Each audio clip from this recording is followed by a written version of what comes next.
Panawagan ng isang inang bulag mula sa Cebu. Balikan na raw sana siya ng kanyang anak na si Manuel sa lalong madaling panahon. Manuel, kuha ako diri dong, anak. Anak, tuskam na ako, maluoy ka. Ito ang panawagan ng isang bulag na ina. Nagsusumamo na balikan na siya ng kanyang anak, lalo pat nanlilimos na lang daw siya ngayon. Nag-amag ako kaya nga mo, pagkat ako nili ako pa doon. Biri lang kuno ko kay padadan, wanig bato sa sarawa man pagdagi. Wala ko ipagpangita. Pakilimos na lang ko sa mga tao para ako magkakaon. Talaga bang tiniis at pinabayaan ng isang anak ang kanyang inang bulag? Dito sa maliit na kubong ito sa bayan ng Santa Fe, sa Bantayan Island sa Cebu, natuntun namin ang inang nanawagan sa video, ang 86 anyos na si Nanay Kalay. Palagi raw itong nakaupo sa papag, nakikinig sa mga pumapasok sa kanyang kubo. Umaasang darating na ang kanyang uniko iho, si Manuel. Naghangyo siya sa akon nga, sige na siya dili balik-balik, ari na lang ko puyo sa inyo. Kuno, singko, sige lang ang Ginoo lang mag-igo sa amon ba? Kay baluoy pala sa iya. Nag-isip na kung siyang ginikanan na mo, kay wala naman kami ginikanan. Manuel, kuha ako diri dong, anak. Anak, tuskam na ako, maluoy ka. Lalagnat na kasi siya noon. Hindi siya ganyan ngayon, payat siya po. Pwede ba dito daw siya? Sabi naman ni Papa, tanggapin niyo na yan kasi saan pa ba pupunta yan? Eh, hindi na nga nakakalakad. Kailangan talaga i-comfort mo na siya dahil matanda na. Aden, kain ako. Oh, kadali lang, Lai! Tila nakahanap naman ng pamilya si Nanay sa mga kumupkup sa kanya. Ang anak kasi ni Loring na si Adiz ang nagpapakain at umaakay sa kanya. Pero iba pa rin daw siyempre ang pag-aalaga ng sarili niyang anak. Pagbebenta ng banig ang ikinabubuhay noon ng mag-ina. Kahit hirap sa buhay, napapagaan daw. Basta't kapiling ni Nanay ang kanyang si Manuel, na siya raw walang kapagurang umaakay sa kanya noon. Man si Manuel maglibot ig kasabado, Domingo, way klase. Siya akong kaupon magbaligya. 5 taong gulang lang daw si Nanay Kalay nung nawalan siya ng paningin. Nabulag ako matagitip das mo ko.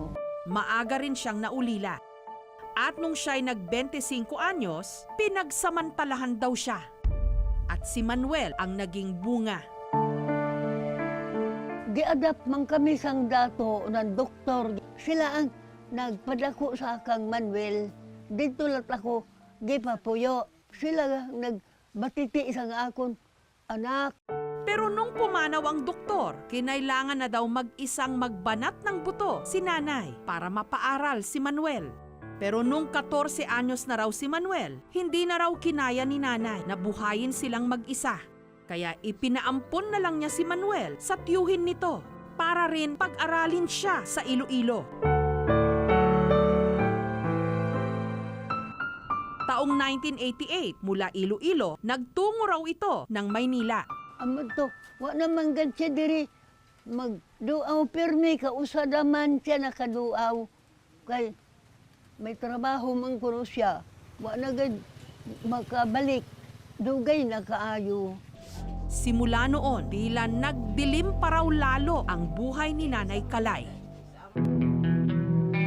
Kuya, kilala niya po ito? Opo sir, si Nanay Kalay ito. Minsan pumunta siya dito sa municipal hall para manghingi ng pera sa mga kilala dito. Pumunta yan dito sa office, maghingi ng para pang araw-araw na pinansyal niya. Kung kani-kanino raw siya nakitira. Matanda na po siya. Kailangan na po niya ng pagkalingan ng isang anak. Yun, parang lang po ako. Sumama po yung pakiramdam ko dahil si tiyak kung saan-saan lang siya tumitira. Walang sariling bahay. Hindi pa nakakain. Kaya naisipan namin ay inano talaga niya ang ate ko yun. In-upload niya yung video para makita man lang ng anak niya.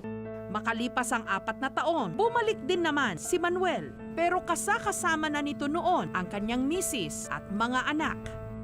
Dito gimahal gad niya iya asawa. di mahal. Ang inahan, diya na. Kay bulag man. Kung dili pa ko bulag, ila ako gingkwan, tagad. Simula 1992, April 2017 na lang daw muling nakabisita si Manuel. Nakaduaw siya diri sa tong Holy Week nga una. Nagpagaan ko'y kwarta nga 2,000. Amo na to. Wa na maka otro pagduaw. Naghangyo ko nga muupod. Diri lang kuno muupod ako. Diri lang kuno kay magpadala lang sang kwarta. Sige lang ko paabot. Wa man gyapon magpadala sang kwarta. Wa man kumingawa. Wa man lat siya sa akon magdumdum. Wa man lat kumingawa sa iya. Wa ako'y gugma sa iya, oy. Pagkabilang ko siya nga iban, nga tao. Wa man magdumdum sa akon. Wala ta ko magdumdum sa iya. Ang hinahanap na anak ni Nanay Kalay, hinanap din namin hanggang may nakapagbigay ng numero ng isang Manuel Setinta na nakatira sa Tanza, sa Cavite. Pumapasada ng tricycle at may sarili ng pamilya. Pero giit niya, hindi naman daw niya basta-basta iniwan o pinabayaan ang kanyang ina. Matapos ako ng first year, nalaman ng tatay nito, na kapatid ng mama ko, kinuha ako. Si Kanjer, nasa Aniwa, Iloilo na ako. Sa Bantayan lang naiwanan. Kanina po siya naiwan daw? Marami naman siyang maiwanan dahil kamag-anak niya, maraming kamag-anak halos doon eh. Ikwinento ni Manuel kung paanong mula Iloilo nakipagsapalaran siya sa Maynila. Paalam po kayo kay nanay, no? Eh hindi, kasi dito lang ako sa Iloilo nag-stay. Sa Iloilo. Oo, alam naman yan, sa Maynila na rin ako eh. Iba't ibang mga trabaho raw ang kanyang pinasok. Kinalaunan nagkaroon ng sariling pamilya. Hanggat kaya, bumibisita naman daw siya sa kanyang ina. Ang huling araw, nito lang nakaraang taon. Noong 2017, umuwi ako. Di kunti natira sa pera ko dahil nag-ikot ako eh. Naiabot ko sa niya, 2,000 na lang. Sabi ko, bigyan mo ko ng tamang address ng titirahan mo para mapadalan ko kayo ng pera. Pinadalan ko sila. Sumunod noon, wala na rin kontak sa akin kung saan naman siya nakatira. Eh, papadala ko ng pera, di ko alam saan siya nakatira. Matagal naman sana kita sana kukunin, kaso nagdalawang isip ako dahil baka 1 linggo ka lang dito sa Maynila, magpapatid ka naman ulit sa Bantayan. Eh, hindi man ganun kasimple lang mama yung pamasahe, napakamahal. Pakiusap niya, huwag naman daw siya sanang basta-basta husgahan. Ang punto ko naman dito, trabaho. Hindi man ako mabubuhay kung doon lang ako sa Bantayan. Siyempre, nangarap din ako na umangat-angatin kahit paano. Nagsapalaran, elementary ako, isa school, magsahay, magluto. Nagtitinda pa kami banig sa bukid. Kasama siya. Titinda ko ng ice trap. Pag tanghali, kinukuha ko ng teacher namin. Break time ng tanghali, magwalis ako at magbunot ng para libre kain.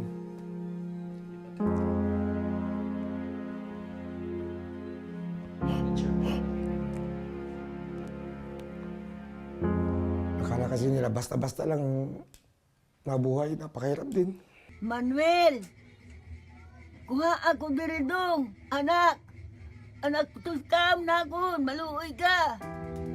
Pero ngayon, napagtanto na raw ni Manuel na kailangan siya ng kanyang inang bulag.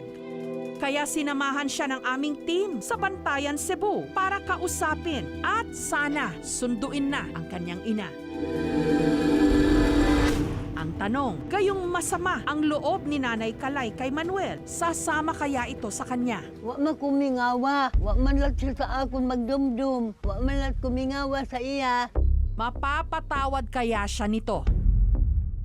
Tanghalian na nung nakarating ang aming team at si Manuel sa isla ng Bantayan. Ade, kain ako! Ang hindi alam ni Nanay, hindi na si Adiz ang nagpapakain sa kanya ngayon, kundi si Manuel mismo. Ako to, si Manuel. Emo, kadoon si Manuel? Ako na nga to. Ikaw? Mm. Si Manuel ka? Mm. Amayo kay ari na ka.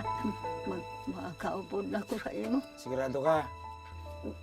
Upod na ko kay damo na suti. Ari magkuno ko diri sa dili parinti. Magkadkuno ako sa akon anak. Oh, tapos, di ka na babalik ng Bantayan. Dito lang ako sa imo kay anak ko di ikaw nga Oh. bugtong. Di, sorry na kung ako may baging pabaya.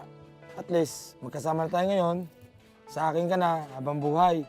Hanggat malakas ang katawan mo, sa akin ka na. Nang Kalay, Ha? wa ka na ba kuno'y kaakig? Wala Kang na. Manuel. Wala na. Malakat na kami. Larga. Mag-ayo-ayo lang kamo diri ha. Wala ako ninyo Ayaw ko nyo ay kalimpi ha. Magkwan ka mo, magdumdum ka, magdumdumlat ko sa inyo. Tuwang-tuwa sina Adis at Luring na magkakasama na si Nanay Kalay at si Manuel. Salamat din kaayo, Lorraine. Salamat din kaayo. Lakat na ako. Di na kita magkita. Ay maayo manggad ka mo sa akon. Lahiman mo sa iman. Nga pa rin di ba ay pagripara. May pagani ka mo. Madili pa rin di. Lumaki ako na wala akong lola, wala akong lolo. Kaya natuwa ako na dito ka, na-experience ko may lola. Gisip na siya nga, amon Iloy. Kayo ayo dito na nga. Imo naman yun na siya, anak. Dito ka na yun sa iya, ha? Kay Loy ka kaayo dire. Ate, Liz, ako'y nagpapasalamat sa inyo.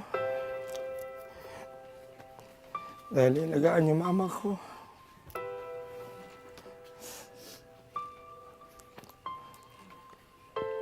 Tatanawin na utang na loob po sa inyo yan. Yan lang, nagpapasalamat lang ako sa inyo. Sa pag-aruga nyo.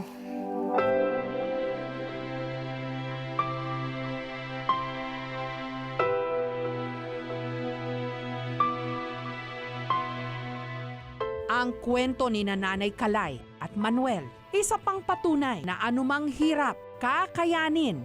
Bye-bye! At mas magaan dalhin kapag may kasama.